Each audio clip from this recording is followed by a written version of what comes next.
So, of course, we'll be setting up our equation. Again, using relative motion. Look at there how I write.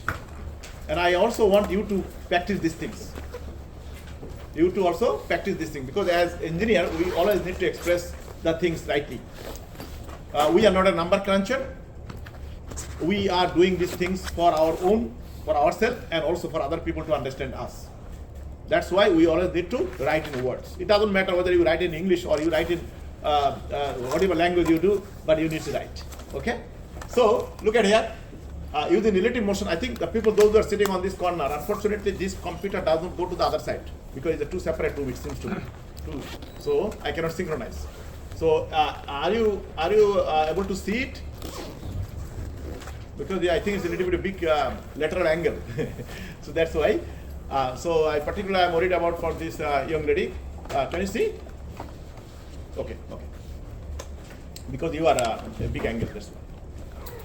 All right. So now, if you look at there, I wrote this equation here exactly the same way as we wrote for velocity things. The velocity at point B equals velocity at point A plus velocity B relative to A. That's the equation we have written yesterday.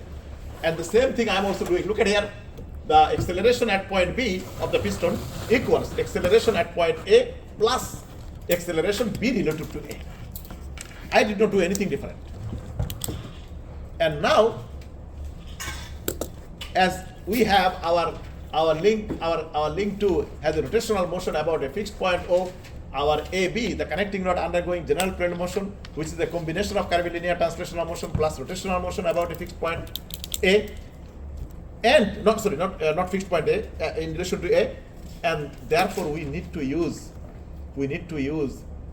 one of the three coordinate systems. So popularly we use normal and tangential coordinate system. So what do? Using normal and tangential coordinate system, we are splitting the AB in terms of normal, in terms of tangential, and look at there very carefully how I put the sign and the letter. This is our A. In that point B is showing in which point, in relation to which point you are taking the acceleration, and then on the top index N is showing is the normal component. So please follow these things. Do not do differently, because some of you sometimes write this A is a capital. Don't write A capital. A normal is the lowercase. So or the lowercase you need to write, not capital, small letter index. So we wrote here, and this one we also wrote A normal, A tangential, and then A normal and A tangential. So it means every component of this our three parameters we wrote split into normal and tangential coordinate system. Now we need to do little bit of extra work here. Extra work what? First of all, as per our that rule, it says that all normal components values must be known. Must what we used in 2 points. 1 point, the direction of all components, be velocity or acceleration, all of their direction must be known. And there another point I used, that the normal components magnitude or value must be known. I did not even write should. I said must be. So it's a very fundamental thing. We need to know it. So how many normal components we have in this particular equation? If you look at very carefully, we have AB normal, AA normal, AB normal. That is the relative acceleration, of course. So let's go to C. So we come to that one in a second. Let's go to see this one. This one. AA normal will be VA square. The VA square divided by ROA. Remember, it is a fully circular path. Fully circular path. Therefore, radius of curvature will be R. And what is our R? R is OA. R is our OA, nothing else. So we put there our VA. What is our VA? Remember, it is a 100 millimeter per second. So we plug in there and then we square it. Luckily, in our case, it's very simple. Also, our AA normal becomes 100 millimeter per second square. It is just coincidence, that's all. But in real life, it will be different, because every one of you, when you are doing your assignment, that's not like that, simple. Okay, so, and then we have ABAN, relative normal component of the acceleration, and it is here. ABAN equals VBA square divided by RAB. That RAB, the connecting rod length. Connecting rod length. And BBA we found from graphical velocity vector polygon yesterday. We found that value. So that value you need to plug in here. That value you need to plug in here, and that one, whatever it is, that value will be here. And then there is the last parameter we have, ABN. And now ABN, I put formula sake, ABN equals BB square divided by rho, radius of curvature. And radius of curvature of which point, or which parameter, or which link? It is a link of 4. That is our piston. And our piston, now what radius will be of our piston? Our piston is having pure translational, rectilinear translational motion. So therefore, its radius of curvature equals what? At infinity. It is infinity. So that's why I'm writing the BB square divided by infinity, and then whole parameter, whatever the BB square doesn't matter. Our parameter becomes 0. Clear to everyone? So now there is a rule number 1. In future, whenever we see a slider or a piston, 99.99% cases, they will have rectilinear or straight line translational motion. And if it is the case, then we need to write AN will be 0. So therefore, if you look at very carefully here, this our AB consists of 2 parts, AB normal, AB tangential. So if this one is 0, then our AB equals ABT. Correct or not? There is nothing, because remember, 2A you write. 2A you are writing that equation. You are writing, remember I wrote yesterday, our A absolute, in our case AB, AB equals square root of, in absolute form, AB and this one is square, plus ABT, this one is square. That is in absolute form. We call absolute form. Absolute form. Okay. Or vector form. Vector form, we write AB equals ABN plus ABT, and it is vector form. Vector form. So now have a look. If our AB normal is 0, so our AB equals ABT for our piston. And here, although it is a vector equation, if this AB normal is 0, then our AB equals ABT. Correct or not? Doesn't matter whether it is a vector or non-vector, but it is there. So that's the things I'm saying. I'm saying our if our normal component is 0, then we, in the future, we will not split the AB in the absolute acceleration of slider or a piston, will not split into their normal and tangential component, because we know the normal component is 0. Clear to everyone? I did it here to show you. And that's why I'm rewriting the equation. You can see clearly, hey young people, have a look. This one is 0. That's why I'm writing AB equals ABT. I'm not anymore saying ABT. I'm writing here AB equals AAN, AAT, ABA normal, ABAT. That's all, tangential. And now we have a little problem. We have AAT. And usually AAT equals, because that is our link 2, this one, equals alpha to ROA. I actually wrote that formula yesterday as well for you. Yesterday that formula I also showed, because the formula is coming. You have done that one in your engineering dynamics course. That formula is coming because AAT, I wrote actually 2 things. I wrote your AAN equals V square by rho. If rho is as a function, then I wrote rho equals the 1 plus dy by dx, all these things is square, and then to the power this one, to the power 3, and then square root, and then d square y by dx square in an absolute form. That was our formula. If rho, we know the path of function. But that is not that thing. Most important thing was AAT. and AAT I have written d divided by dt, and v equals r omega. So if I write here v equals r omega here, then I can take r common and d omega by dt, and d omega by dt equals alpha, angular acceleration. You did in your engineering dynamics course,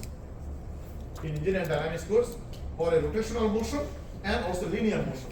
In linear motion, you wrote instantaneous velocity v equals ds by dt, equation number 1. That's the things you learned. And your instantaneous A equals dv by dt, number 2. And then you also wrote when acceleration is constant, v equals u plus at, assuming our acceleration is positive, equation number 3. And then you wrote s equals ut plus half at square, that also you wrote. And you also learned that one. 4. And then the number equation number 5 is v square equal u square plus 2as, and that is equation number 5. That is for linear motion. That's for linear motion. But for rotational motion, we also wrote similar things. We wrote omega equals d theta by dt. That is our equation number 1. And then we wrote alpha equals d omega by dt, equation number 2. And then we wrote our v equals omega naught plus alpha t. That is our equation number 3. And then we wrote also theta equals omega 0 t plus half alpha t square. That is our equation number 4. And equation number 5 was omega square equals omega naught square plus 2 alpha theta. And that is our equation number 5. That's the things we did in our engineering dynamics course some time ago. And this equation 3, when equation number 3 to 5, when alpha is constant. I'm writing it here, alpha is constant, and this is for rotational motion. Young people, unfortunately, you need to a little bit get back to your engineering dynamics that you did in the first semester, in the beginning. And also, remember these three equation, very dangerous equation. Usually we do not touch them. These three only when A is constant. If A is not constant, you cannot touch them. So our first two equation, if you look at very carefully in this side, that is for rotational motion, linear motion, and this is for rotational motion. They are very similar. If you look at very carefully, you don't need to memorize everything anew. Look at there. Linear motion become angular motion. Linear velocity become angular velocity, and then here the linear acceleration become angular acceleration alpha, and then this one is our velocity, this one our displacement, and this one also our another equation, but it has another parameter, final initial velocity and final velocity, and same thing also here. And our s equals theta, angular displacement. So I did not actually memorize this equation at all. I only remember the first 5 equation for linear motion.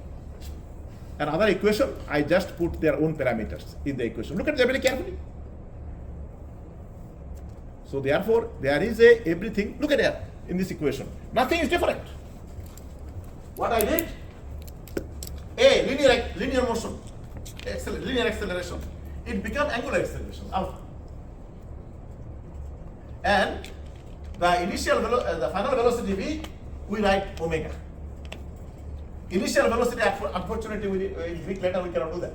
So therefore, we have to write the u, initial velocity, is omega 0. It means the first velocity. Clear to everyone? That's how we set up the equation. This first two equation for instantaneous velocity and acceleration, when acceleration is not constant. If acceleration is constant, you cannot use the first 1 and 2 equation. Dangerous equation. And I don't know how you learned your engineering dynamics, but that's the things I tell students in our Melbourne course, because that's something I also teach, both lecture and the tutorial. Usually rare professors do not take tutorial class, I take. Because I did from my academic life when I started in 2002, 2nd of January, until today, I used to do that same thing. So, this equation we did. And here, I look at here, d theta, here d omega by dt. D omega by dt is essentially alpha. Essentially alpha. Because when you learn in a cylindrical coordinate system, you also learn polar coordinate system with a 2D problem, and 3D problem is the cylindrical coordinate system. And there you also learn some other equation. You learn also other equation. You don't need to memorize this equation. We don't need them. Only one or two in it. Because for a polar coordinate system, you wrote that that V equals R theta dot. What is theta dot? Is a d theta by dt, which is omega. D theta by dt is omega. R d, it is essentially theta dot. It means d theta divided by dt, and d theta divided by dt essentially is the angular velocity. Essentially the angular velocity. That's the things. Your polar coordinate system, V equals R theta dot. That's you learn in your coordinate system when our particle travels through the curvilinear path.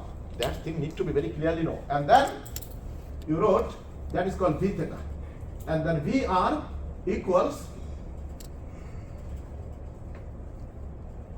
here R dot, and then absolute velocity, or if you write in this cylindrical coordinate system, you write Z dot. Okay, so these are the things you do. Now here d theta by dt is essentially angular velocity. What I have written there, look at there, number equation 1. Can you see that? So these are all the same thing. So you don't need to memorize this equation separately. I never do it, because I only know basic equation and then I modify them.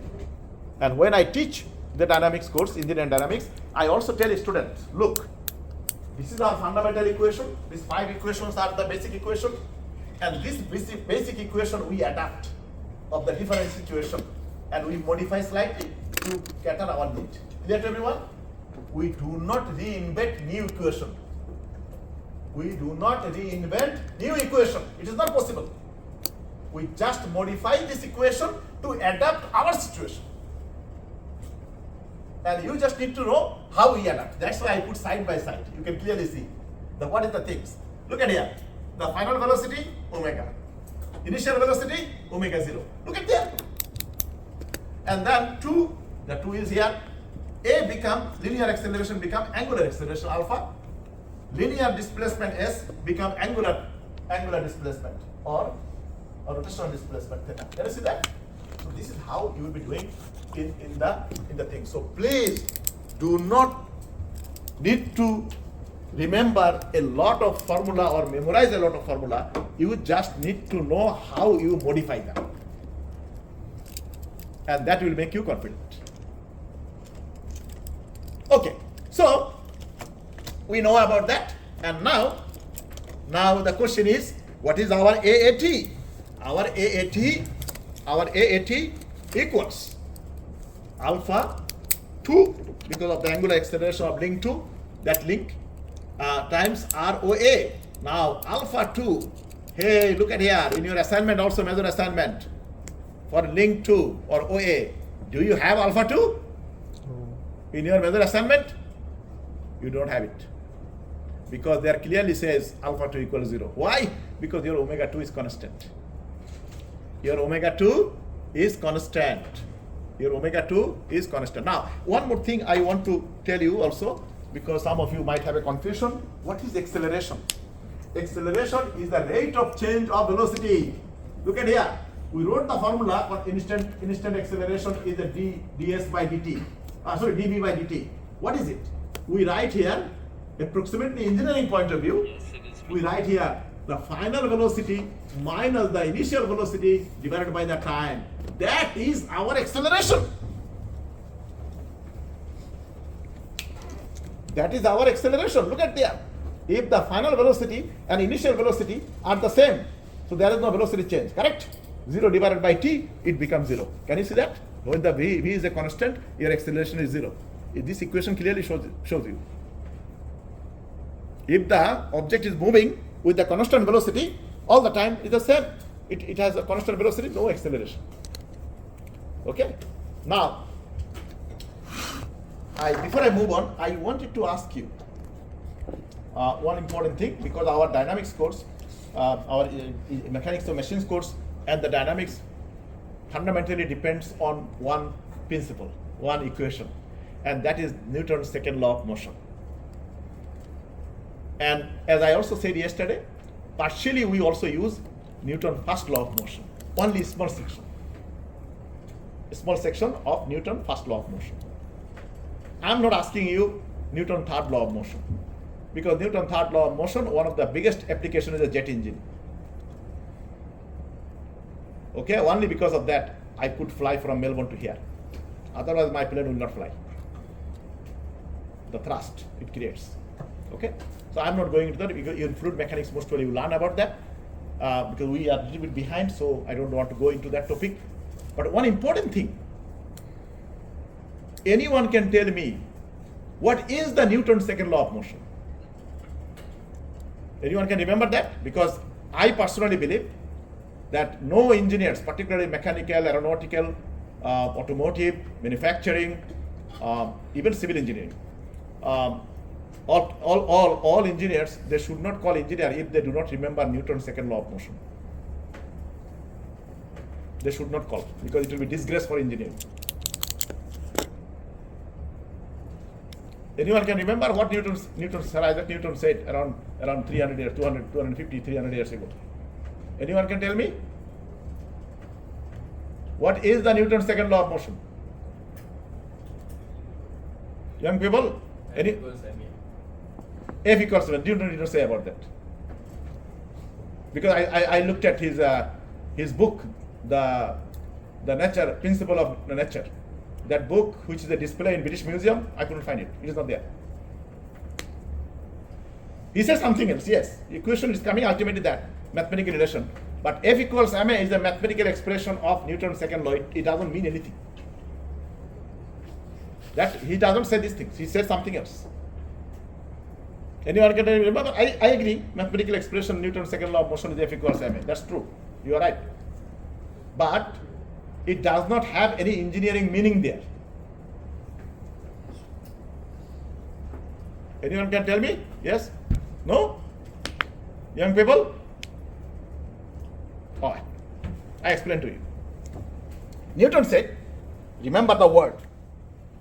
Newton said that if you apply, okay, I come to the Newton's second law a little bit later. Newton's first law, because that's the consequence of Newton's second law is coming for there. Anyone can remember what is the Newton's first law he said? Young people, you also did in high school physics as well, because most of you have done physics, right? In high school or in Singapore, there is no Newton. Energy cannot be created or destroyed. No, that is the conservation of energy. Oh. Energy cannot be created, cannot be destroyed, it can be transferred from one form to other form. That is the conservation of energy, in general definition.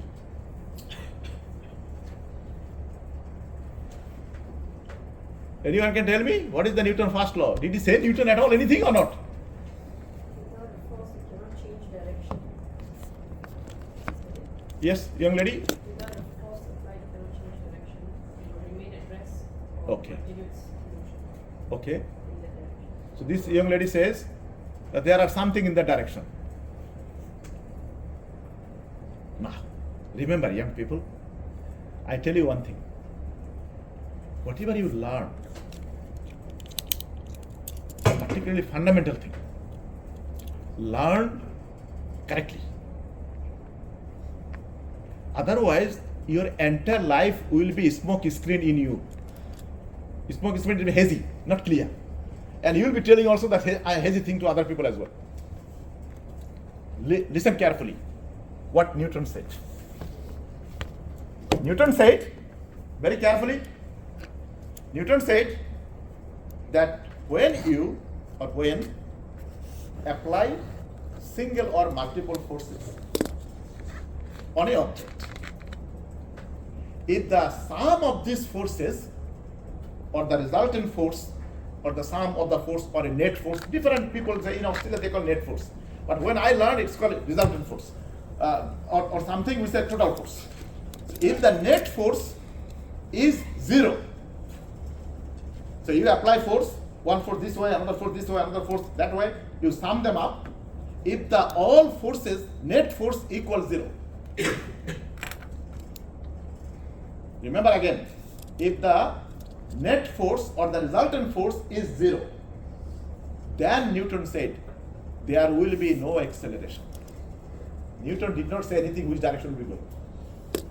Please, when you say something, learn correctly. Doesn't matter which language you learn.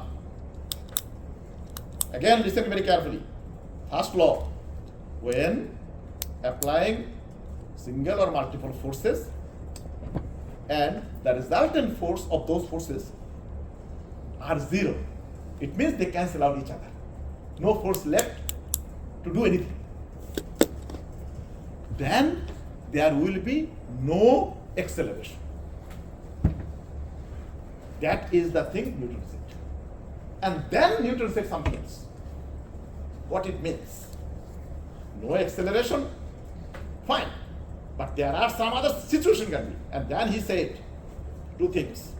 He said, if the object was in a stationary position, like my bag. This is my bag, for example. This is my bag, I put it here. Have a look. I put it here. Look at very carefully. I am pushing force. Can you see? I am pushing by hand. I don't want to push too much, otherwise my computer will be broken. So, look at here. And why my bag is not moving? I am applying big force. You can see on my hand.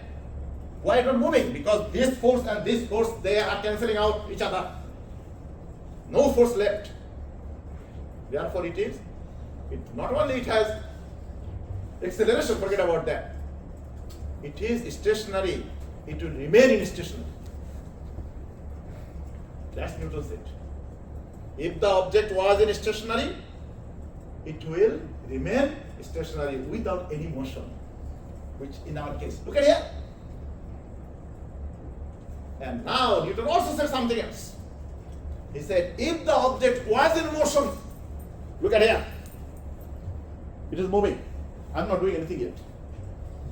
If the object was in motion, and now have a look, I'm pushing a pressure on both sides. Look at here. It will not change anything. It will continue with the constant velocity. That's what Newton said.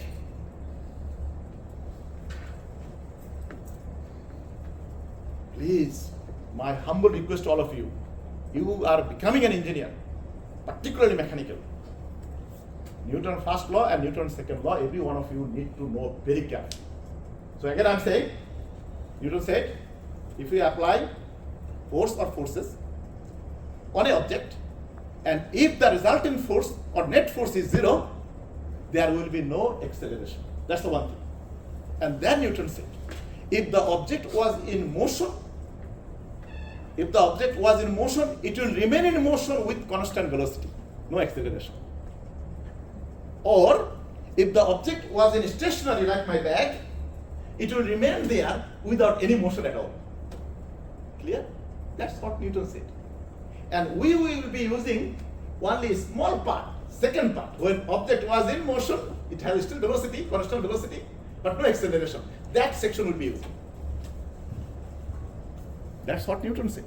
I did not say anything.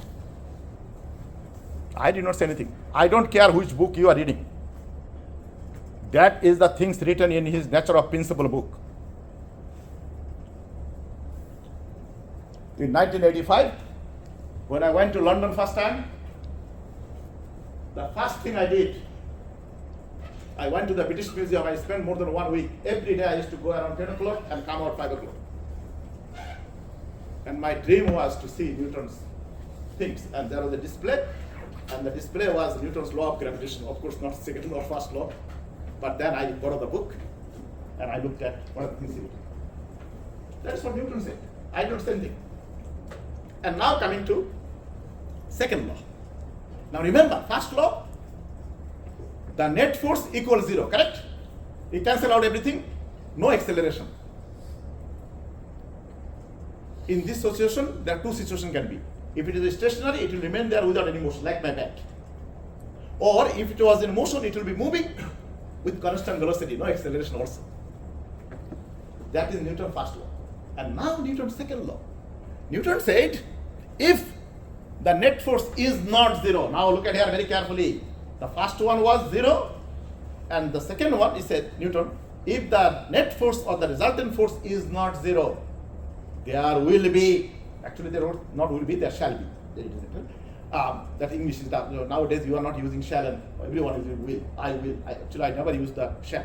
We used to shall we used to use in the our normal thing. Will it means the determination. Anyway, we are not going to the English language. Everything is evolving. So, if the resultant or net force is not 0, there will be an acceleration. There will be. And now, Newton also said a lot of beautiful things. He said, the direction of the acceleration will be in the same direction as the resultant force or the net force. If the net force is going this way, our direction of the acceleration also will be this way. If the net force is going this way, our direction of the acceleration also will be this way. That's Newton said. We are using that things in our dynamics course. We are not using F equals m. And you will find later on why I said it. Okay. And then he also said very nice things. He said, I write it on the board. He said, bigger the net force, bigger the acceleration. That Newton said. Bigger the net force. I mean, if your resultant force is very big, acceleration also will be big. If the resultant force is small, acceleration also will be small. That Newton said. I didn't say anything. So what it is? I'm writing it on the board. What is that little thing? I don't see anywhere what it is, but we do. Engineer always needs a solution.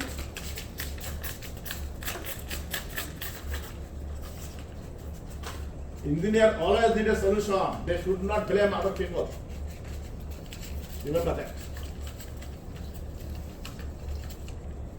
Okay, so our solution is there. Now, solution not bad actually. So, what Newton said? Bigger the force, net force, proportional to A. Now look at here. If our net force F is big, is going up, our acceleration also will be going up, proportionally. And then have a look.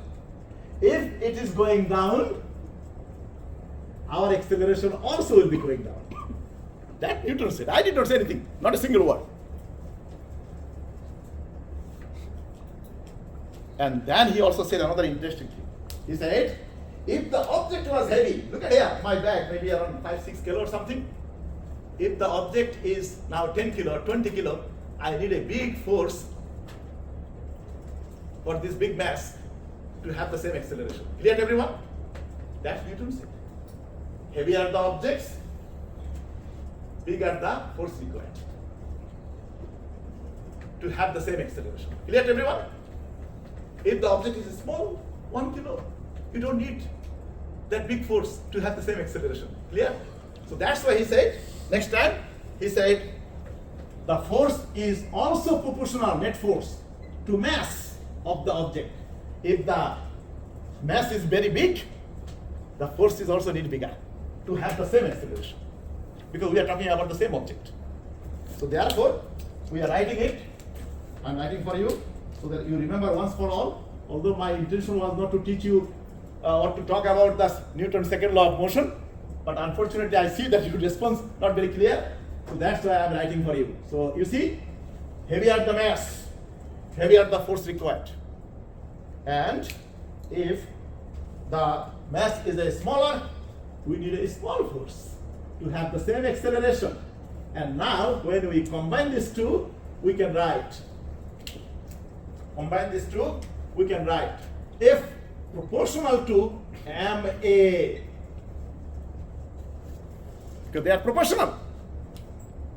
Believe me, it is not written, this formula not written in Newton's Natural Principle book, that where he actually first published.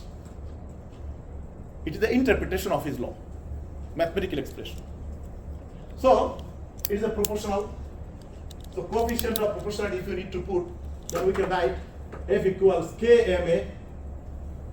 K is a coefficient of proportionality to make it equal. And this K, for a 1 Newton force, for a 1 kilogram mass, for 1 meter per second square acceleration, K equals 1. Clear to everyone? For unit, for 1 kilogram mass, for 1 meter per second square acceleration to have, we need 1 Newton force, and K equals then become 1. So therefore 1 K, here 1, here 1, and then K equals 1. So therefore we can write our Newton's second law of motion mathematically, F equals ma.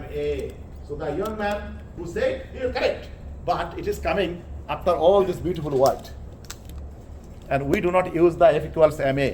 We will be using reverse engineering of Newton's second law of motion a lot of time. Remember what he said. The direction of the acceleration will be the same direction of the resultant force. Very important. Will be, you are using that one. You are using that concept. Why? Because you are trying to find the acceleration direction to find out which direction is your imbalance forces will be acting. You see? If you do not understand Newton's second law of motion, you are absolutely throwing a stone in the dark. So again, I recollect it quickly and review it or repeat it. That Newton, remember first law. Remember first law. That if, when we apply force or forces, if the net force or the resultant of all this force equals 0, there will be no acceleration. That's the first thing. Then, if the object was in motion, it will remain in motion with constant velocity and no acceleration. If it was in a stationary position like my bag, it will remain there without any motion or any velocity at all. Clear to everyone? That is first law. And the second law is, if the net force or the resultant force is not 0, there will be an acceleration. And look at there are two statements here. There will be an acceleration, and the direction of the acceleration will be in the same direction of the resultant force. Very vital point. And we'll be using it. We'll be using reverse engineering. And then he said, the net force will be directly proportional to the acceleration, or acceleration will be directly proportional to the bigger the acceleration, or bigger the net force, bigger the acceleration. Smaller the net force, smaller the acceleration. And also, if the object is heavy, we need to have a bigger force proportionally to have the same acceleration. Or the object is very light, then we need less net force to have the same acceleration. And I combined these two nicely, and we got Newton's second law of motion, mathematical expression. But if I say, young people, if I say F equals ma Newton's second law, what are the things I said? Is it there? All this word that I said, what are the sentence that I said? Is it there? No. So you lost the meaning of the Newton's second law of motion. And that is my humble request to every one of you. Engineering is a very interesting, and particularly dynamics even more interesting, if you know this subject very well.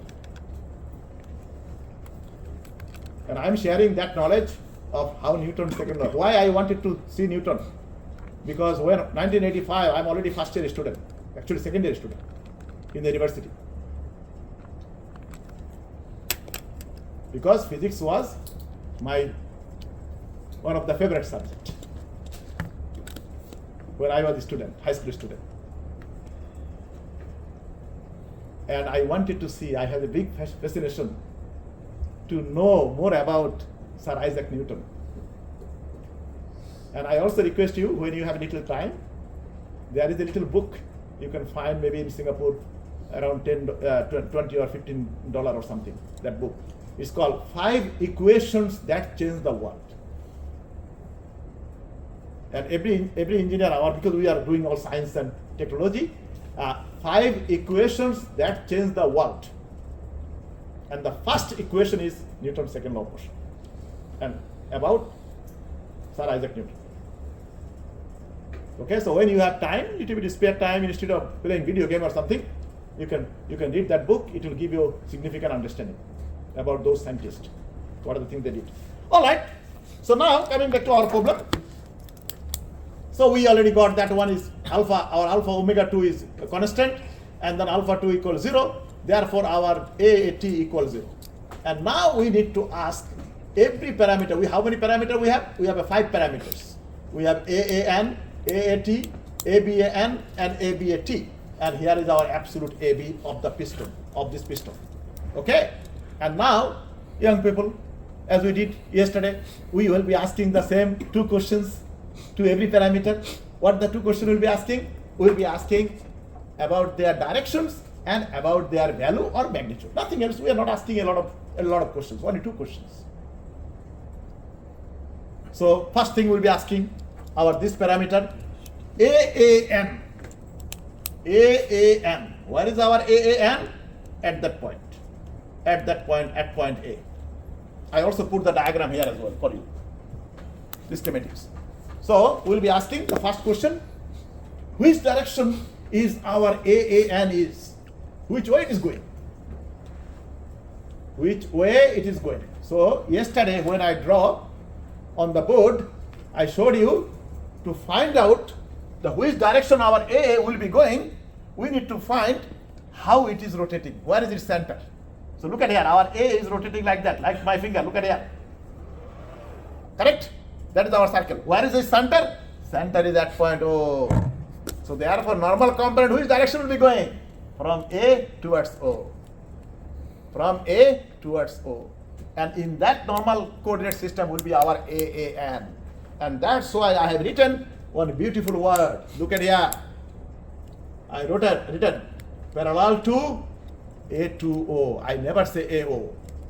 I never say AO. I always say A to O. A to O. Because that will make you confused if you do not follow the grammar. That's why I spent a little bit time yesterday drawing these things to understand, because I took you to your second year dynamics that you did in first year, because I did not teach you, so I don't know what are the things you learned. I have even doubt about it. Because we experimented a lot. Many times we wanted to give engineering dynamics in Melbourne to other academics. Every academics they teach one semester and they run away. Unfortunately, run away, it means they say declined. They will not be able to teach it. So these things come to my shoulder, and I am teaching this subject for last 20 years. And most probably I will be retiring also with it. Okay?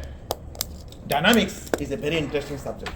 Very interesting subject. I am telling you again, if you really see the real life connection. So okay, so now I have written here, it is directed from, look at here, it is directed from A towards O or A to O. Do not say OA. Do not say only simple AO. It will be confusion in you in the future. So the way I say it, from A to O. So it means from A it is going to O. Clear to everyone? And that's why I wrote AO. And then the next question is, do we know its value? Its value also we know. Look at here. AAN equals 100 millimeter per second square. So that's why I put second underline. Look at here. Second underline. I'm not sure actually you are following this beautiful rule in your assignment. I'm not sure. But if it is in Melbourne, because in Melbourne assignment is marked by me. And so does the exam. Because we just finished 275 students. So I have to finish all of them. Actually, I brought some the test as well to mark in the hotel. But I'll not be able to do all of them because I'm busy too many things. All right, so when I'll be going back, I need to mark all of them, both the assignment and the marks. So 40%, 40%, 80% total marks. And the lab, 2 labs we have, that is marked by our my PhD student. So, look at here. If I do not see these things, I consider it is not done. I consider it is not done. Why? Because then you are superhuman or you are a god. You are either superhuman, which is not possible, either God. You cannot be also God due to the respect of all religion, those who have here. Clear? Fundamentally wrong. So therefore, that is correct. And now we are asking our AAT. Which direction is our AAT? Look at very carefully. If our normal component is coming from A to O, our tangential component will be 90-degree angle of it, isn't it? And that's why I have written here 90-degree angle AO. And this time you can write OA, not a problem, because we are not saying exactly which direction it is going. Let everyone. And then, do you know its value? Yes, its value is 0. And that's why, look at here, I put second underline with the green, with the blue color, and then I also did a small interesting thing. Look at very carefully. Usually, when this parameter is 0, underneath we write 0. So I write it here. If our AAT, look at here very carefully, our AAT, this one, first we know direction, it is perpendicular to AO, and then we know its value is 0, so therefore the value is 0, so therefore what do we do? Okay, I put consistent, because we put the red one is the direction and the blue one is for value. So if its value is 0, we write underneath is 0, like that. That is the international standard. When the value is 0, you put that because our green line, blue line is signifying the magnitude. So underneath of that line will be 0. I'm not sure whether you follow that things or not. But in Melbourne, I prepare a student for 12 weeks, so they become used to. But therefore, still some people, those who are making mistake because they don't follow these things correctly. Okay, so it is done. And the next one. Here is the things. ABAN. Which direction it is going, young people? Our ABAN. Which direction it is going? And that's why yesterday I did a little synthesis of mechanism of crank, connected or piston. Remember I told you it is a Bible? I told you, with due respect, I know some of you are religious people, I don't want to upset your things, and we don't want to compare with the religious thing with our hair, but it's just as a religion. For example, for Muslim people, the Quran is a very fundamental book, very vital book. For Hindu people, there is a Gita, Bhagavad Gita, and then for Christian is a Bible, and for the Torah is for Jew, and for Buddhist also have similar things. So every religion has, there are other religions, small religion as well. So they are book. We are not disrespecting their book. I am saying that it's very vital. That's why I am saying. If you are a Muslim people, Quran is a very vital thing. If you are a Hindu people, Gita is a very vital thing. Same thing. I am not saying it is not important. It is important. It's important. I am showing you how important our things as well. Clear? And now, let's go to have a look. That's why I did it. Because I need it. Follow me. Let's go to have a look. I hope it is here. Aha, our Bible is here. Have a look, young people.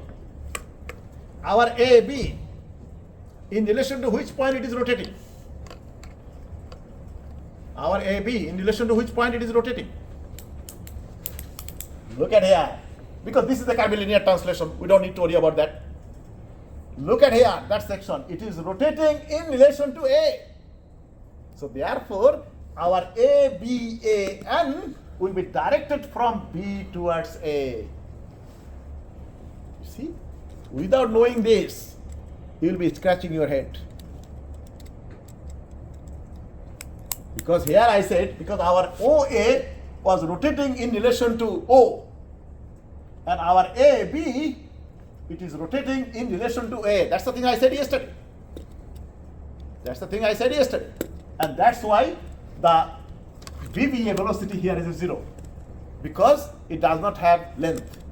As we go here, our RAB increases, and the maximum magnitude is coming here. That's why I show a stress diagram type thing, limit. Can you see that? And similarly, I showed also here.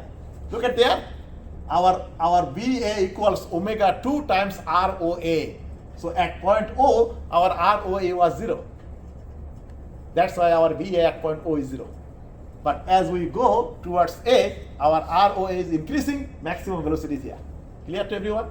And physically it also makes sense, because at point O, it is our fixed point. It is not moving anywhere. It allows to rotate. That's why no linear velocity there. You see? That's why I did yesterday.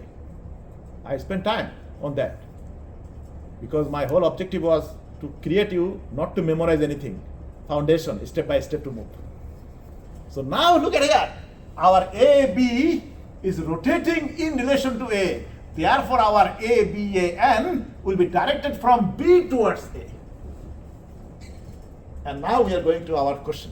Have a look. Have a look. Now I am saying here, I am not memorizing anything. Now have a look here. Our ABAN directed parallel to B to A. From B towards A. I am not writing AB. Those who are writing AB, you are absolutely wrong, and you cannot move on, and you will be plotting everything wrong. You will see in a second why you will be moving wrong. So don't write AB, B to A. And also I am writing another things. I am also saying in between another word, TO, 2.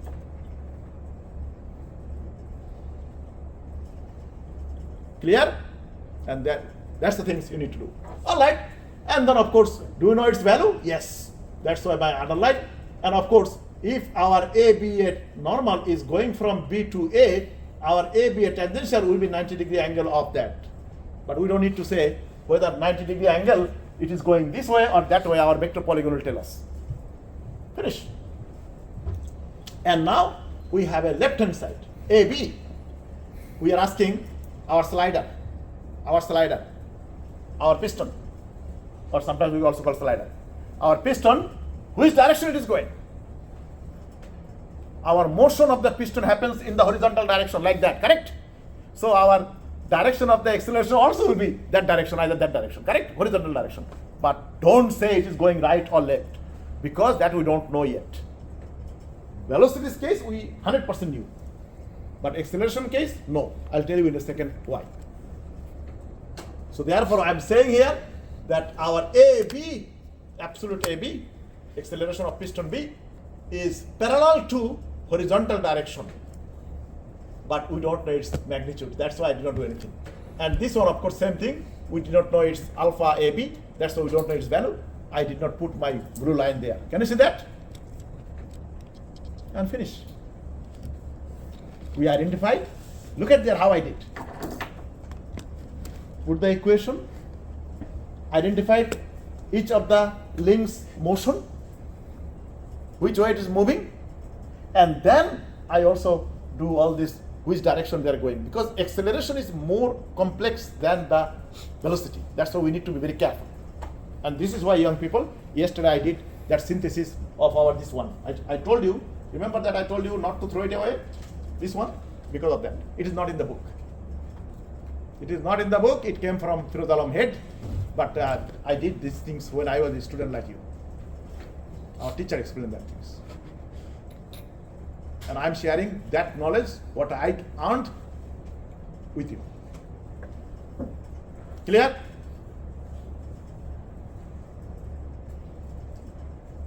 Okay. All right. Now let's go to construct the vector polygon quickly, because I'll not be spending that much time in the subsequent problem, because I'll be going with the speed of light. And many of you thought at the time, why we are doing this simple problem?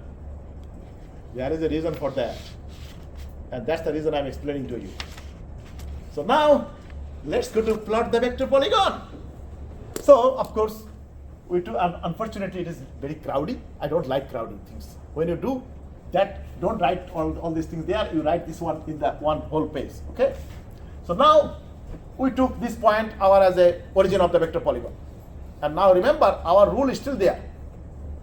That links that have connection with grounds, their velocity or acceleration will start from the origin of the vector polygon or starting point. Origin is the starting point of the vector polygon. Simple way to understand. Do not need to understand English complex way. English is not our mother tongue. I mean, maybe some of you mother tongue, but mine definitely not. Okay? I learned as a foreign language, that's all. But I understand my own language, what is it? That's why every time I'm saying a slightly different word. And I'll never forget. Okay? And my mother tongue, unfortunately or fortunately, it is Bengali. It is the eighth largest language in the world in terms of population. 300 million people, so it's very big. All right, that's not a question.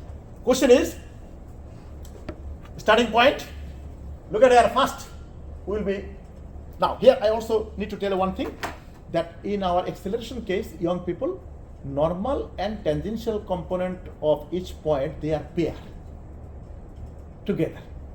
So that's why normal component will start first, and then tangential component, and then we'll move on to the next parameter. Clear to everyone? Because they are paired together. That's why. You saw our formula also pair, which I showed you in the previous time when before I wiping out. So now have a look. The first thing we'll be plotting this one. So our AAN, we also need to put a scale. Have a look there.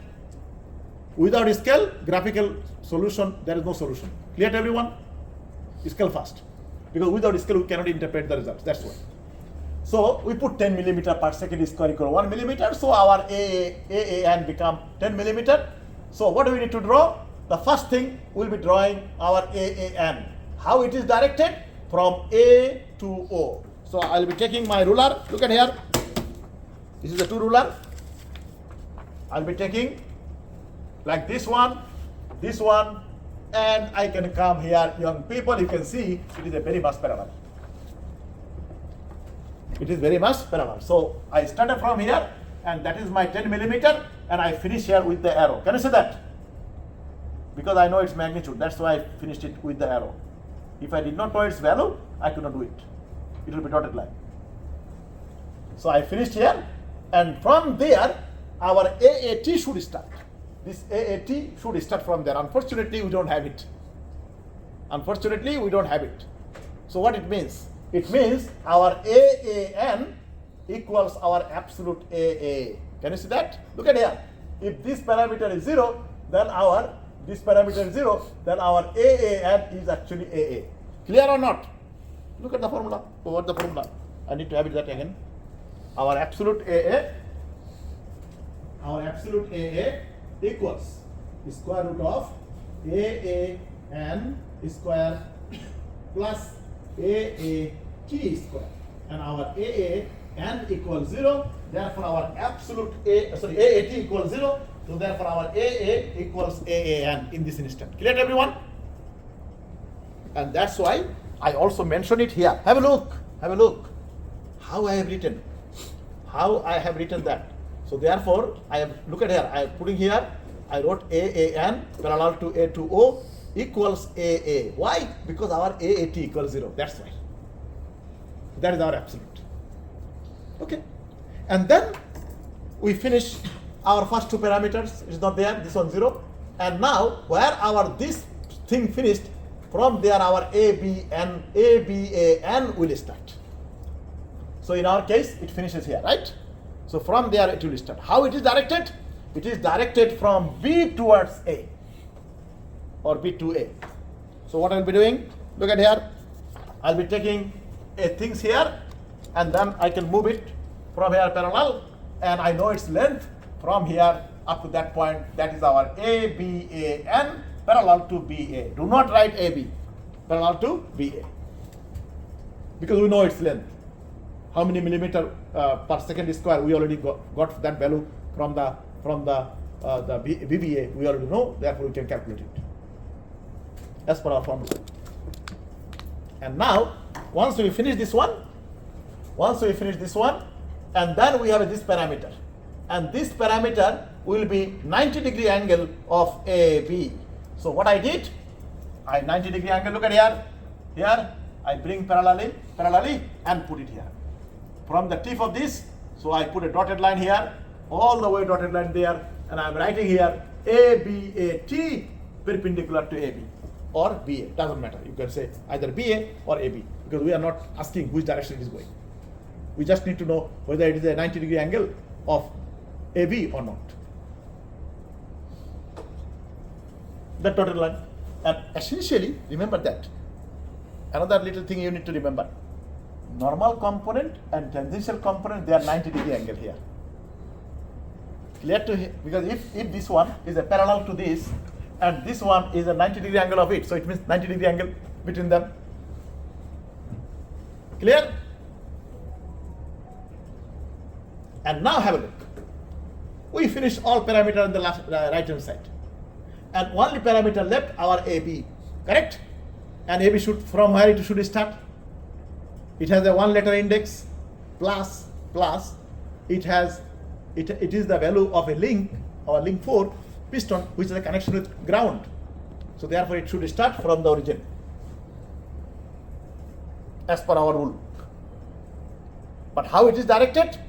Parallel to horizontal direction. So what I did, from the origin, I draw a dotted line on the left hand side and I draw a dotted line on the right hand side. Look at there how far it came. Can you see that? And now I am scratching my head.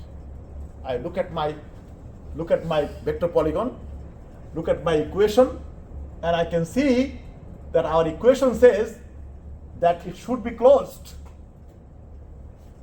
So how can it be closed? If our AB goes to the left, then it intersects with our ABA tangential. Clear to everyone? Otherwise it will not cross. If, for example, if our AB goes to the right and our AB tangential goes to the left, they never close. But our equation says they're supposed to close. So I am not memorizing anything. I am not reinventing anything. I am just following the rule. There is no formula here, nothing. I am just following the rule, that's all. And I can see our equation will be closed only if our tangential component, that blue dotted line, goes up and the purple dotted line comes to the left. And only then they will intersect. Where is my finger point? Can you see? And now I can say, aha, I found a lottery. I found a lottery. What is the lottery? Our AB will start from here, it can go up to that point, thereafter it cannot go. It crossed by our ABAT. And now have a look, from here, I made a continuous line up to that point. Can you see that? I left the dotted line here, dotted line there. I'm not anymore interested because that was a line of action. And now, tangential component of ABAT will start from the tip of here. It can go up to that point. It cannot go beyond that. So therefore, I put from here up to that point. If you look at here with the pointer, from here up to that point, I made continuous line. And that is my real ABAT. This one is our ABA normal. And then if I put a diagonal of this, that is our absolute relative ABA. If I don't like it, then I have to do that formula again. And there is extra work. I don't want to do that. I can get this value here, measure with my 10 millimeter scale, I can get directly there. Otherwise, each of them I have to square it like this one. Otherwise, I have to do this way. ABA absolute equals square root of ABA normal square plus ABA tangential square. And I don't want to do that. It's the extra work. Why I do this? Use the calculator, all these things. I don't need it. I can get everything from here because this one is a normal, this one is a tangential. So therefore, diagonal of this will be our absolute ABA. Is it clear to everyone? And what I need to do? I don't need to do anything. I'll be measuring that length, multiply with our 10 millimeter, I get directly my ABA without that beautiful formula which I have written there. Is it clear to everyone? Does it make sense? And that is the beauty of the graphical method. Every possible thing you can imagine, answer is there. And now, let's go to have a look. Whether we did correctly or not, we need to check it. So let's go to our first equation. Our first equation is AB, absolute AB equals absolute AA plus relative absolute ABA. So let's go to have a look. Absolute AB equals absolute AA. Look at here, absolute AA here. Can you see that? Why I put it? That's why. That's why I put it here, because I can see. Otherwise, I'll be confusing. Plus ABA, absolute relative ABA equals AB. And our first equation is correct. And now we want to see expanded equation is correct or not. Expanded equation AB equals AA normal, which is there. AAT, T is 0. And then ABA normal, ABA tangential equals AB. So our expanded equation also correct. Two things you need to check. Do not move further without checking it. And now have a look. What we can do? We can get this length multiply with the scale, we get our millimeter per second square. Correct or not? And then we can take that length, multiply with our scale, we get our absolute ABA somewhere here. And then we take that length, multiply with our scale, we get AB. And now one thing we can also do, because we got ABA tangential, as a result we can find alpha AB of the connecting rod. And that's the things I have written here. ABA tangential equals alpha AB times RAB. And this one we found here. And this one is given. Therefore, alpha AB equals ABAT divided by RAB. You can get the angular acceleration as well, radian per second square. Everything you got from here. And now my question is, in a velocity diagram, our velocity is going to the right. Let's go to have a look. That's the things yesterday we discussed. Our velocity VV is going to the right. In our case here, correct? But our acceleration is going to the left. What is going on? Our acceleration is going opposite direction of the velocity. What it means physically? It means that our piston is slowing down. Our piston is slowing down. What is acceleration? That formula, that basic formula. Look at here. A equals approximately B minus U divided by T. If this final velocity is smaller than this one, it will be negative value. It means deceleration. Correct or not? If our initial velocity is smaller than final velocity, then it will be positive value. It will be acceleration. And in our case, it is happening deceleration. Our piston is slowing down. It means our acceleration is negative. Opposite direction is going.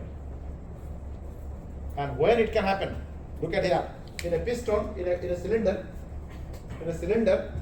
piston is going up. But it will be, when it is the top dead center, it will not be all of a sudden stop. It will be, when it goes there, it will be slow down. Otherwise it will be hitting. There will be big vibration.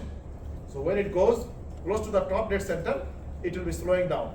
And same thing, when it goes to the bottom dead center, it will be also slowing down. Otherwise, there will be big vibration shock. All of a sudden, you cannot stop. Clear? So that's how it is there. What a beauty of this graphical method. Every possible thinking is there. Every possible thinking that you can consider. It is in your this little diagram. It shows you everything. And no other method in the world can actually show all this information. No other method. That's why I love graphical method. And I want you also. And there is not a big thing to remember. Very simple, straightforward. Does it make sense? Any question, young people? Is it clear to everyone? Don't feel shy. I am here to help you. If you don't understand, ask me. I came here to help you to understand it. So even if you have a little bit of not clear, a little bit of hazy, always ask me. So that I can help you and this thing is clear to you. Because remember I told you, I feel proud not to be a professor of RMIT University. Professor is a very serious thing in the Western world. But I am not proud of that. I am proud of that I am a chartered professional engineer and professional engineer.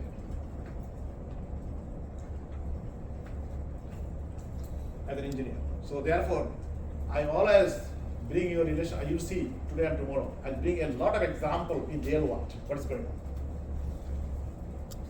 Okay, in Melbourne, I fix up my car by myself. Only when I'm very busy, then I take the mechanics. But even when I take the mechanics, I tell them what are the things need to be done, not to do anything else.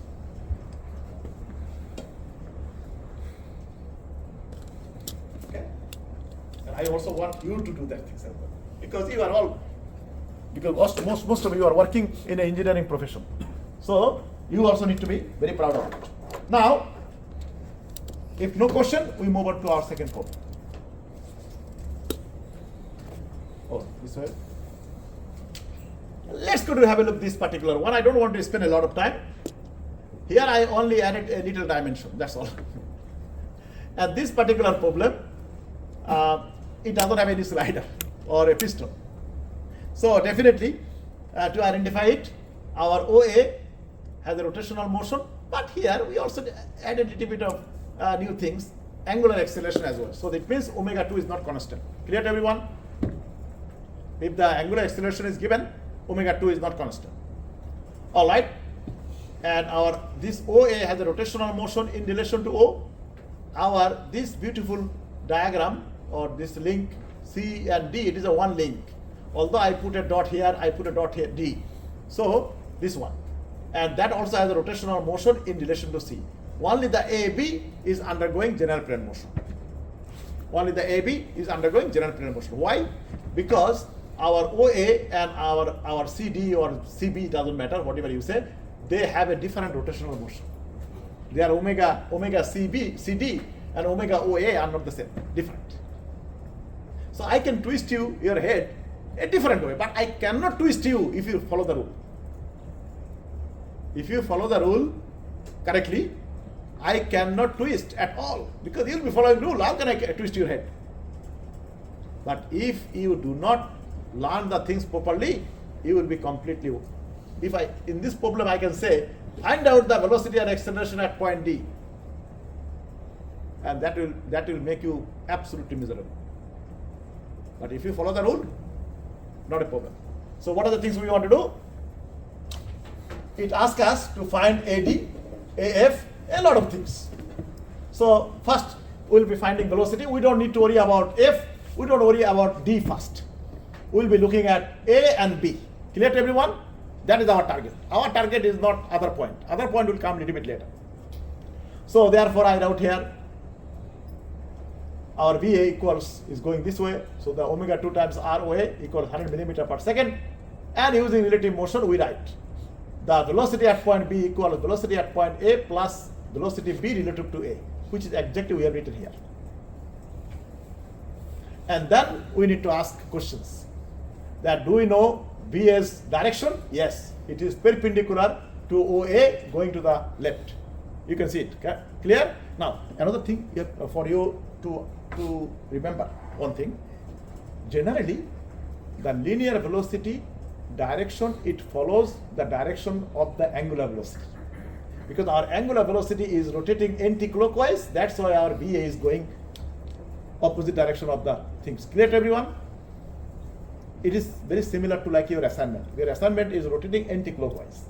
So that's why your VA is going this way. Clear to everyone? And tangential component of the acceleration follows the angular acceleration.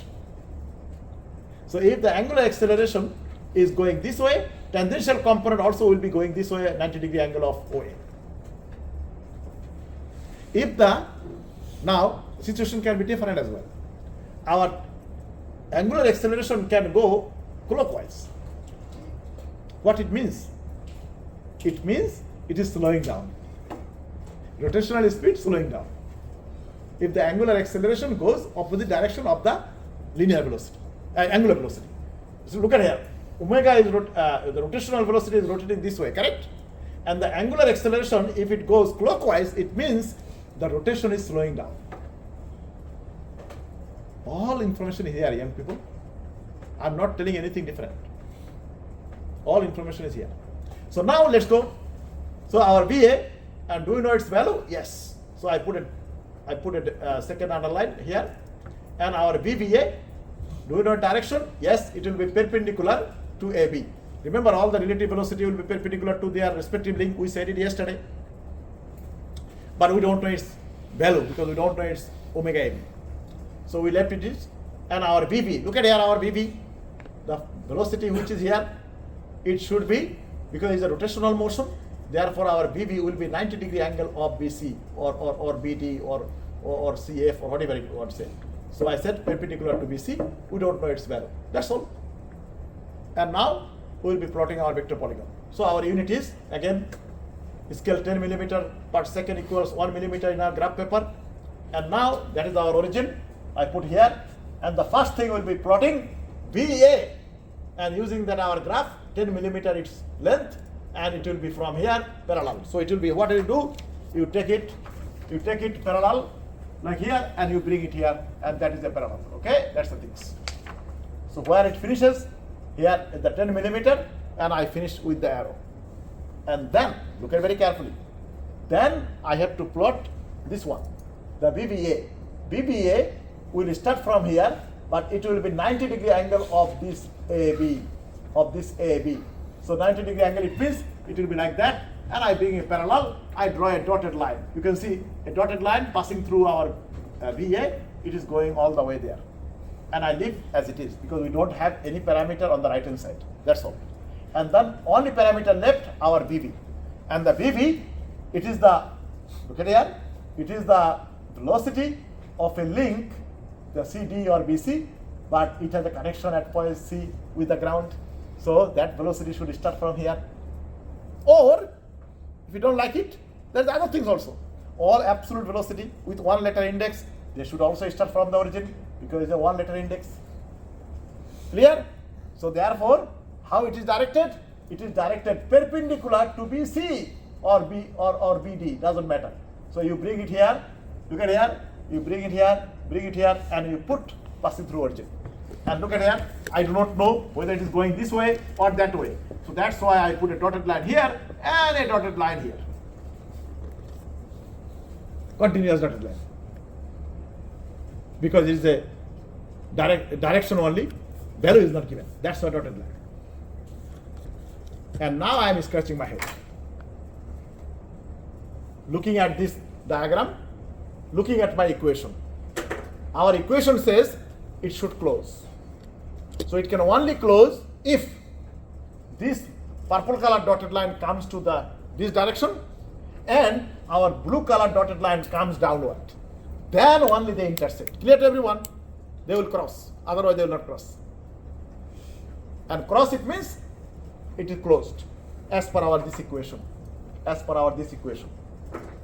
So now I can say, from the origin up to that point, this section will be my real VV, and from here all the way up to that point where it meets with our VV, that will be our real VBA. Clear to everyone? I do not look at any other things, young people. I am looking only the rules. Only the rules. And now I will be scratching my head. I will be scratching my head. Where is our velocity at point F? Where is our velocity at point D? I will not be setting up more equation. I will be now finding from here. I will not go anywhere, because our graph vector polygon is so strong. It actually gives every information there. What are the things I need? Now look at here very carefully. First, we need to find velocity at point F. Now at point F you can find 2A. Because you have a BB, correct? Yes or no? You have a BB. So that velocity, you measure that length, multiply with your scale, you get that value, right? BB. And BB equals omega BC or omega CT, doesn't matter, it's the same length. Because it is rotating like that. All have the same angular velocity for points F, point B, point D, and point C, because it is rotating all. So we can write VB equals omega BC times RBC, and from there we can find our omega, and then we can write our VF equals omega that angle times the RCF. That's all. So that's one way you can do, but I will not do that way. Because I'm a lazy man, I don't want to do a lot of calculation. Because graphical method, one of the advantages, you don't need to do a lot of calculation. You need to simple way to get everything. So what I'll be doing? Look at here. Look at what I'll be doing. Where is our F? It looks like the F is exactly the midpoint between B and C. That's the things you need to determine. And this is the relative velocity, correct? This is the relative velocity. So what I want to come up to the midpoint of the relative velocity of that link. And that, that's the E. What is the, my approach. I'm talking about the different one. So this one you already found from that. And then I'm talking about the E, my approach. I didn't look at correctly. So therefore E, first of all we find the VE. So VE is located at the midpoint, but problem is that link AB undergoes general plane motion. As a result, it is not that easy using mathematical formula to use, because we can write this formula here. Have a look. We can write. I think we don't need any more this Newton's second law of motion. We take it out. Look at here. The problem is for E. For F is not a problem. For E, our link AB undergoes general plane motion.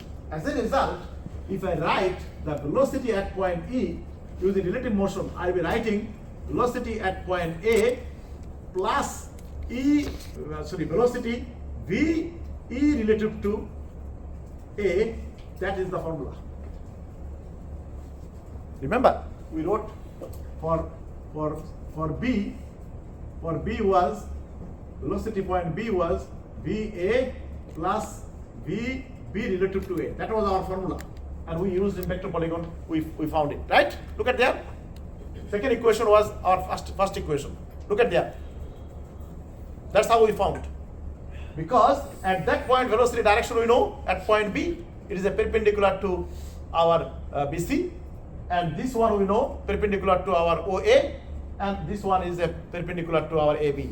We found everything. But here, this equation is a dangerous equation. Why? Because our point E is located not at point A or not at point B, in between, and that is a general plane motion. As a result, BE direction we don't know. In general plane motion, we don't know direction. We only know A, and we only know this one direction is perpendicular to AB.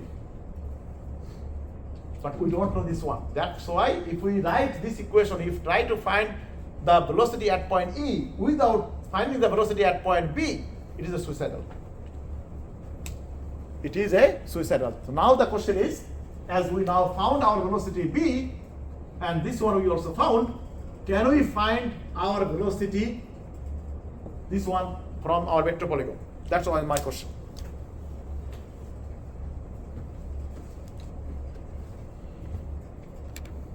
Can we find, because the problem, do you understand that why we cannot write the VE equals VA plus VE relative to A? Why we cannot write? Because our direction of VE at that point the velocity, this VE is neither perpendicular nor parallel to any of this point or the link, because it is in general plane motion. It is a combination of translational curvilinear translational motion plus rotational motion about a fixed point A. Clear to everyone? So therefore, if I wrote without finding the velocity at point B. Why velocity B we can find? Because it belongs to our C. It is a rotational motion. So therefore it is a perpendicular to our BC. Clear to everyone? And now, can we find it? Yes, we can find. How? Because our E is located, look at here, this one, from starting from here up to that point, it is our VPA, the entire length.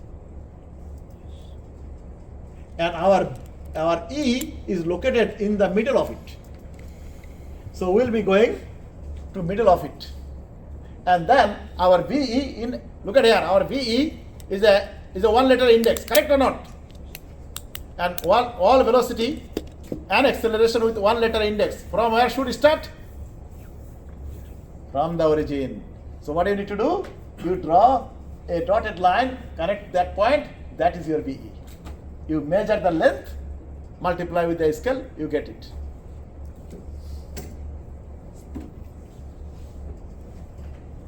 Is it clear? And now we did not answer one question. That is our, okay, I answered this one because otherwise it will be a little bit harder for you. Okay. And then we'll have when do we want to have a break, young people? We had yesterday 9 o'clock, right? Or quarter to 9? 8:30 you want to have. So what's the time now? 8 o'clock. All right. So we finish this one and then we'll go. The velocity part we finish and then we'll have a break. So now have a look. I take out this thing, we don't need anymore. Now look at here.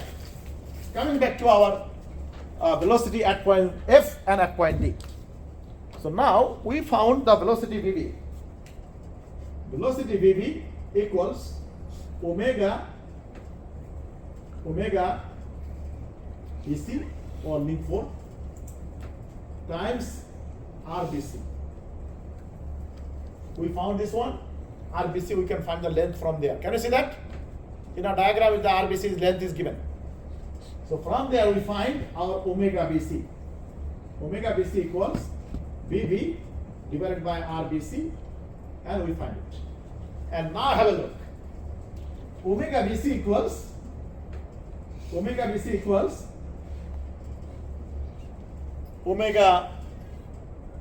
CF equals omega DC or CD. All are same. Because it's the same link rotating with the same angular velocity. Clear? So therefore we can write VF equals omega CF times RCF, and VD equals omega CD equals RC to D. The entire length from C to D. That's all.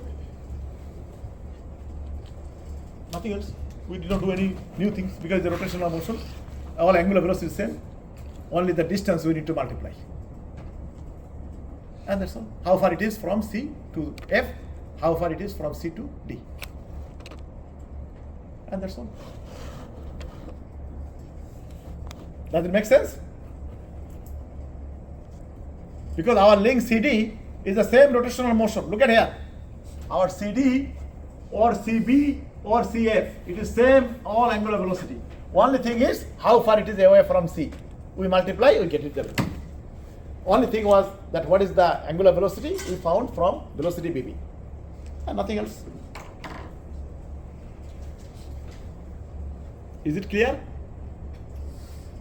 All right, we move on to our acceleration part.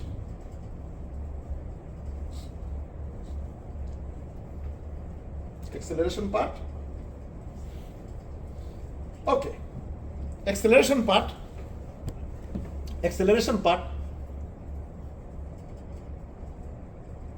Acceleration part.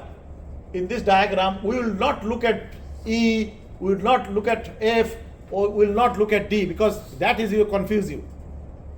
Your first objective will be, look at here, I will be tackling the problem.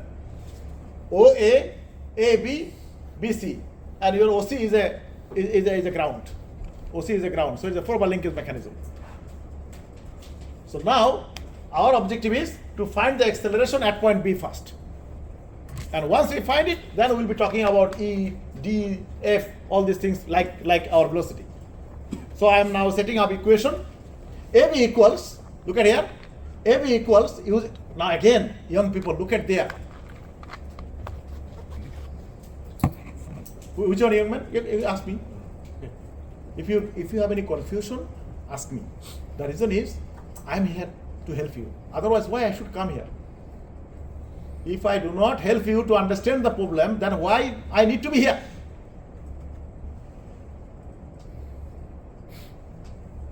I can send someone else, my PhD student or my postdoctoral research fellow, I can send them because I have 2 of them. Why did I come here? I came here to assist you, to help you.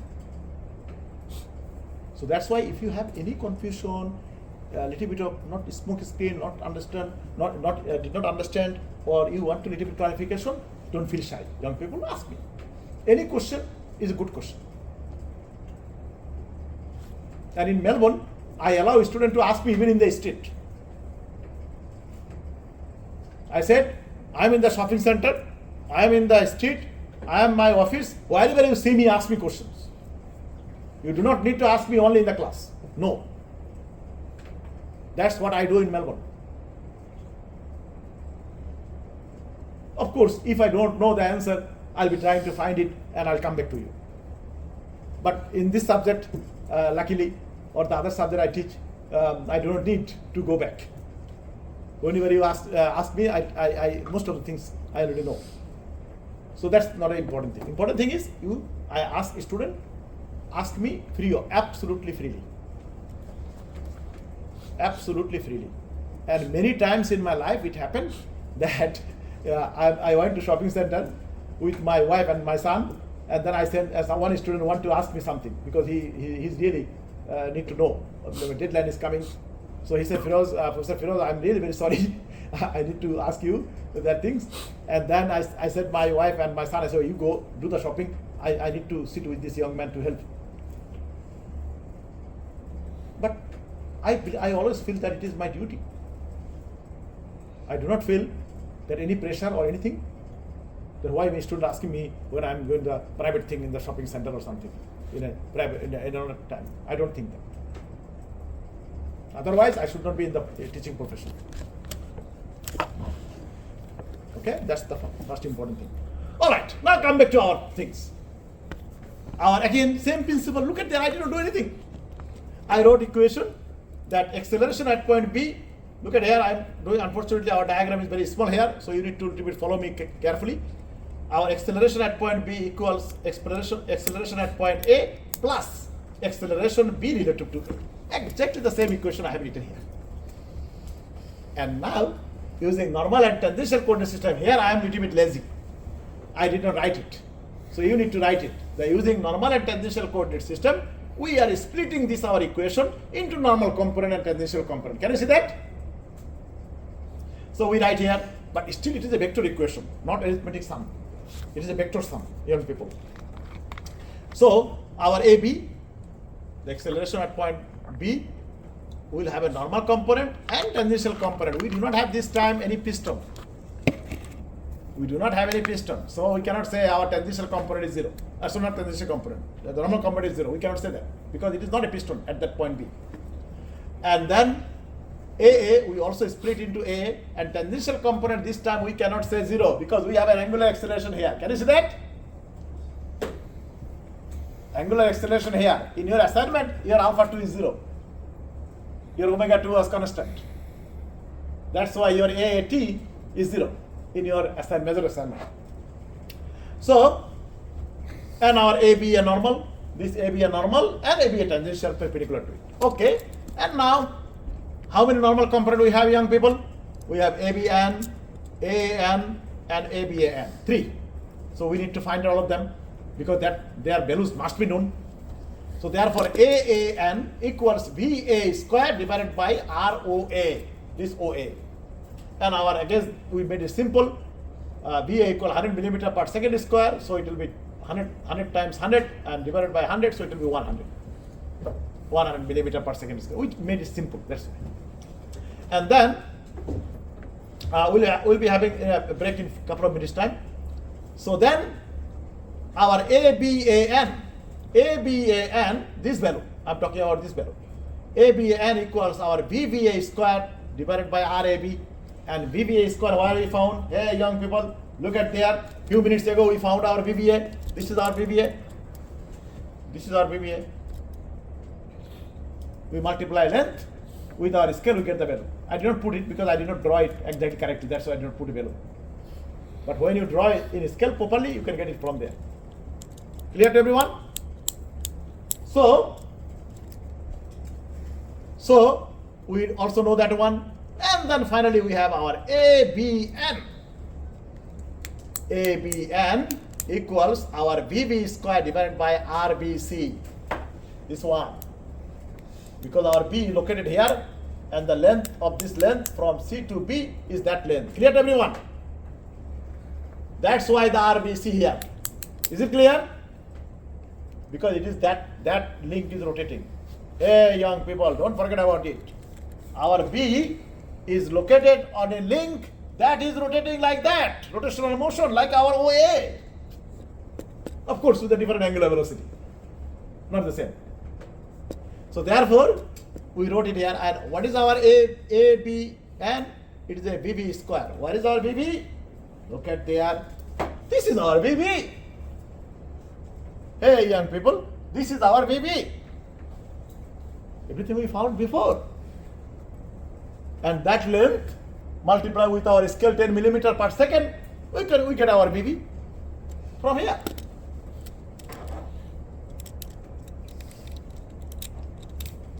Is it clear, everyone?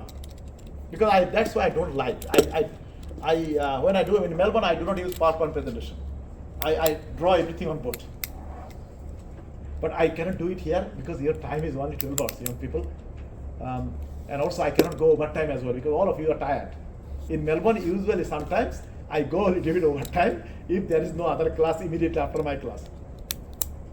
And students are sitting very pinpoint, silent. But unfortunately, we have little bit limitation here with the time. That's why I need to use the PowerPoint. I don't like, because when I draw it with you on the board, you can see how I draw that line, how I draw that line, how I draw that line. That's also technique. It is also a technique that from where I start. Okay, that's why sometimes I write on the board a little bit for you. Okay, so now, young people, not this one. So our all these AAN, ABAN, ABN, all our three normal components. Look at here, ABN, AAN, and ABAN. All of them we know the values. So we tick the box. Remember our that 9 or 8 things what we talked about yesterday, which I written. Remember number 1, number 2, number 3. Hey young people, don't forget about that. That's the beautiful thing. Okay? So if I am in your position, what I will be doing, young people, I will be cutting it, printing it, and I put on my where I have my desk, I'll be putting here on the wall a little sticky tape or blue stick. I'll be putting there, so that I don't need to memorize. But whenever I draw it, I see it. So many times you do, everything will be coming into your head. You don't need to, memorize like in our primary school we did. You don't need to do that. You just keep in front of you. Every time you do, and a couple of times you do the same problem or similar problem, all the rules will come in your head. Do not try to memorize. The problem I tell you with the memorization. I have a little hypothesis. I show you. What is that? Here. We don't need this equation anymore, right? This particular one. So I delete it.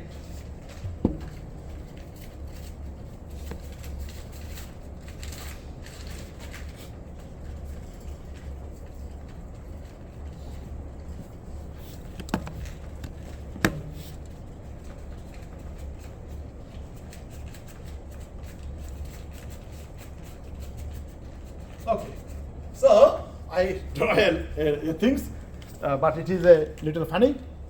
Look at it.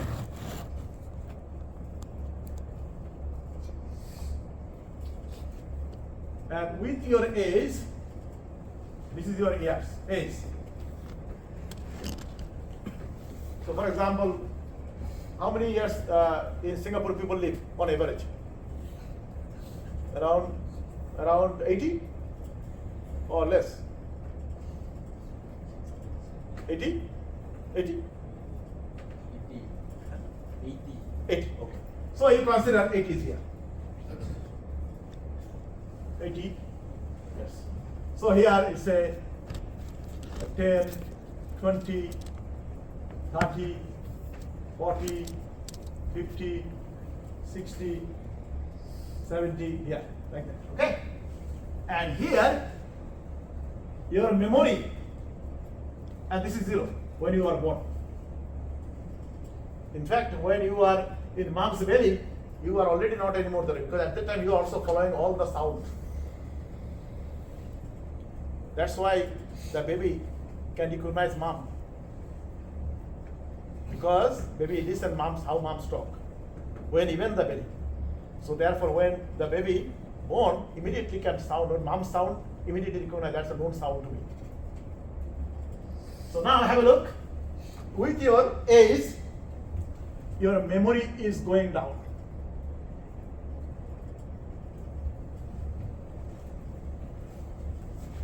Highest memory you have when you are born, or even when you are mom's belly. And as you are becoming old, your memory is going down, and that's why old people sometimes they say, I cannot remember who are you. It is because of that. It's nothing to do with the man's other things, because that is how our brain and how our system, biological system is developed. As you become older and older, your memory will be going down and down. So therefore now, sometimes you can consider, when I was in primary school or high school, I could remember so many things, and now I cannot memorize anything. My memory is going down. It is nothing to do with your head. Your head is absolutely perfect. But that is our biological. So it's a memory. That is memory. It is my hypothesis. And one thing increasing with the age, that is your analytical power, judgment. Your analytical power is increasing with age. Analytical power. Analytical knowledge. Or power. As you become older and older, that's how we say, hey, ask the old person for a good advice. Why? Because that person, as his age is increasing, he learns a lot of things. And that age, so therefore whenever you see any old person, respect them. They are knowledgeable people. Clear to everyone? Although it is not directly related to your subject, but I thought maybe I'll share with you so that you understand it. But a baby or a primary school student, they cannot do a lot of analytical thing. And this is why. And this is another reason, particularly if anyone has a Islam or the Judaism, the Judaism, and particularly they memorize their either the Quran, and also some memorize their Torah. So most of the people, those who Muslim people, those who memorize Quran, if they can memorize the whole Quran, then they call Hafiz. Hafiz, it means the person who can memorize, tell the whole Quran without looking anything or from the head. So all the Hafiz, they become Hafiz, memorizing the whole Quran when they are young age. They do not do it when they are people like me, old men. You can see my hair. Not like that. You can even force me, put a gun on my chest. Still, I will not be able to memorize the Quran, because my memorizing power is somewhere here. I am here now. Clear? That's the answer. All right. Now come back to these things, and we'll be continuing. So now, young people. Okay, we are here. So now have a look. we have done everything. And the tangential component, our AAT, this time not 0. So we are writing here AAT equals alpha 2 times ROA, and our alpha 2 is given. It is given alpha 2. So therefore we put alpha 2, and our AAT equals 100 millimeter per second square. Luckily, interesting thing, our AAN is a 100 millimeter per second square. Our AAT also 100 millimeter per second square. So it means their absolute AA will be in the midpoint, 45-degree angle from our OA. We'll see in a second when we draw the vector polygon. And now have a look. We have how many parameters? 6 parameters. Before we have a break, we need to understand it. We need to ask every parameter 2 questions. Again, we are not asking too many questions, only 2. The direction and the value, nothing else. Look at here very carefully. Yes, starting from yesterday, I did not do anything different. You see, every time I do. That's why your engineering mechanics of machines course is more structured than your engineering dynamics. Because in engineering dynamics, you need to know every week different thing. But our mechanics of machines course is a very structured, very simple thing. Of course, the volume of the work is very high, but it is not difficult subject. It is much more easier subject than your engineering dynamics that you did in your when you started this program. Clear? All right. Now come back to here. We'll be asking again the same question, and look at here. When I ask the question, I need to look at the diagram. This the schematics. Without schematics, I am absolutely blind. I have no clue which direction what is going. So that equation and my diagram here, that is the very vital thing. So now have a look. The first thing, our AAN. Where is our AAN? Our AAN is this point. And that point of which link? Our OA. How our OA is rotating? It is rotating 360 degree like that. Correct or not? Where is its center? Center is O. So therefore, our AAN will be directed from A towards O, or A to O, as we did before. So therefore I am writing here, it is parallel to A to O. And do we know its magnitude? Yes, 100 millimeter per second square here, young people. And look at here how I did. How I did. Can you see? I put a line here and I put it on the side so that everything is before my eyes. Everything is before my eyes. You need to have a little bit discipline, young people. This subject is not difficult, but you need to have a little discipline, because all these things you need to have before your eyes. Otherwise, you will be looking for everywhere. Clear?